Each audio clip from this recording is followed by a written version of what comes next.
Hey everyone, welcome back to another video. So this one is I bought a cargo net to stick on the back of the motorbike. So it's very simple and very handy. So it's got these little corners here, just wrap around the motorbike.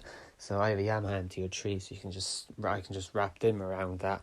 There's like a specific, just make sure when you're buying the cargo net that it ticks that your motorbike's name is there and it's ticked that it fits it. So it has each little things at the corner just to wrap around the bike. It's stretchy, so you can stick on a few clothes underneath it, so you can stick jumper, trousers, pair of shoes, gloves, whatever you need to stick on the back after. So you don't want to be carrying your gear around or anything if you wanted to do that. Oh yeah, you can stick my hand under there. That's where you put the clothing. Well, it doesn't even have to be clothing, it can really anything, but you just wrap it around the bike there, the corners. That's wrapped around nice and secure, just so you don't want it falling off either.